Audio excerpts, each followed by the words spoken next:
I want to start with some of those things that we heard from Dr. Fauci. Let's start with that point about herd immunity. He really calling that phrase out and saying that we need to stop focusing so much on getting to herd immunity. I'm curious to know your thoughts on that, especially because I feel like in many of the conversations that I've had, here on this program, I have talked a lot about when will we reach herd immunity? What will it look like when we reach herd immunity? Should we really just be throwing that out altogether? Yes, I agree with what he said today. I think that over the course of this pandemic, a lot of focus has been on that term, and the reality is that coronavirus has essentially, been a mysterious virus for us to deal with. And so right now, the primary focus should be on getting as many people vaccinated as possible, because like I tell people who are infected with COVID-19. I tell them we don't know how long you're going to be immune for. Likewise, we don't know how many people it will take, what percent of the population is necessary to achieve herd immunity. So let's get rid of that term entirely and just focus on immunization. I want to ask about that AstraZeneca vaccine. I think a lot of people have been very focused in on that, especially with all of the concerns, the countries that have been suspending the use of that vaccine.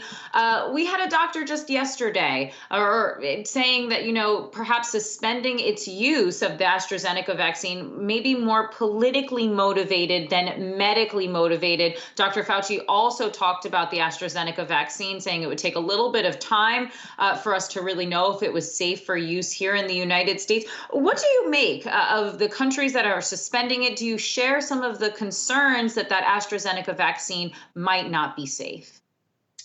Well, so before we started having these European countries stating that they weren't going to use the AstraZeneca vaccine, I was on this program saying that the data was confusing, and that's the truth. The reality is when the studies started coming out last summer, and I looked at all the vaccines, the AstraZeneca one was the one I found most confusing.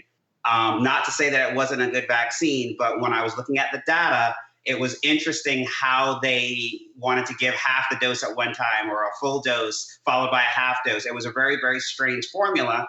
And the efficacy data didn't make sense to me personally. So I always had issues with the AstraZeneca vaccine from the beginning. I don't think the concerns are politically motivated. I think that they're legitimate concerns that the company needs to work on. I want to ask you about something else that Dr. Fauci brought up in that testimony, or not Dr. Fauci, excuse me, but rather the CDC, those guidelines, at least in terms of schools, going from that 6 feet that we've all very much become very familiar with, down to that 3 feet. Does that mean for the rest of us, not just in schools, but the rest of us that are going to grocery stores, excuse me, movies, etc., that we can perhaps be a little bit closer than we were originally thinking? Yeah, so I think that, over the course of the last several months, we've made significant strides, especially with the vaccinations, where we're doing a fairly good job of that now. And as we continue to be vaccinated, I think you'll continue to see these changes in terms of these guidelines. As long as Americans keep doing the safe things, which is continuing to use masks and continuing to use the appropriate social distancing, I believe that as you move forward, you'll start to see that those distances get smaller, because I think that they're seeing now that as long as you're wearing masks, that probably a smaller distance is going to end up being okay. And I think that that's gonna continue as long as Americans continue to follow the rules. We continue as a nation to experience COVID fatigue. People are watching these things trending in a positive direction and starting to do silly things, and that's why you're starting to see spikes in certain parts of the country, because I believe that people are just getting fatigued with the whole idea of this pandemic and are now starting to go back to unsafe practices. So, Dr. Burrowes, that brings me to my next question, because I would love if you could just kind of sketch out your vision, anyway, of a post-pandemic world. Do you think that the coronavirus is essentially here to stay? Do you think that, going forward, everyone might be perhaps vaccinated, but that the coronavirus will be something we have to all contend with, like the flu? Kills some, kills many, actually, I should say. That the flu does kill an unfortunately large number of people every year, at least here in this country. But that perhaps once we're vaccinated, we don't have to worry about being hospitalized or having very severe complications because of the virus. Yeah, so just to clarify for the viewers, that coronavirus is not new. It's been something we've been dealing with for years. This happened to be a variant of coronavirus that we had not dealt with, that was much more highly transmissible and much more deadly in COVID-19. And like a lot of viruses, the virus will continue to have variants or mutations, as we call them. And I think that'll persist in perpetuity. I think that'll go on forever. So, yes, I think we'll be dealing with, a coronavirus in some form or fashion, much like we have been in some form or fashion all of this time.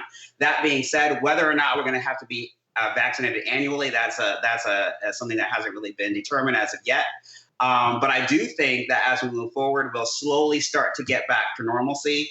And I know that this time period has been very, very long for Americans, and certainly I'm tired of it as much as you all are. But I think that if we just, allow the science to kind of play out, that we will get to a place where we're more comfortable in dealing with it, and back to like a relatively normal lifestyle.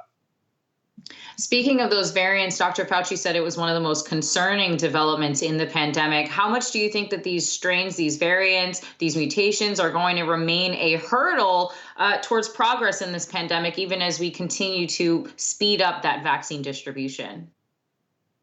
Yeah, the variants are not going anywhere. We haven't seen them all yet. They'll eventually be U.S. variants. I mean, that's what I expect anyway. And so I think that what I would like the public to understand is that usually when we deal with new diseases in medicine, we deal with the studies and the vaccines, but with each other and not in public view. So we kind of work out the kinks and the bugs, and then we present the American public or the world. Uh, the world's people with a solution to these issues. All this is played out in public. And so we're trying to figure out how to deal with these things, but everyone's watching every minute. It's constantly streaming, it's constantly being talked about. And so variants are nothing to get overly worried about. What we need to, with the variants, with the problem that we're seeing is that it's making it easier to transmit. But again, if you're doing the appropriate things, social distancing, washing your hands, wearing masks, and getting vaccinated, right? We should do pretty well. Now, there's a lot of data that is showing that certain vaccines may not work as well against the variants. But again, that's the normal life course of a virus, is to mutate. And we will pivot in medicine to try to catch up to those variants as we move forward.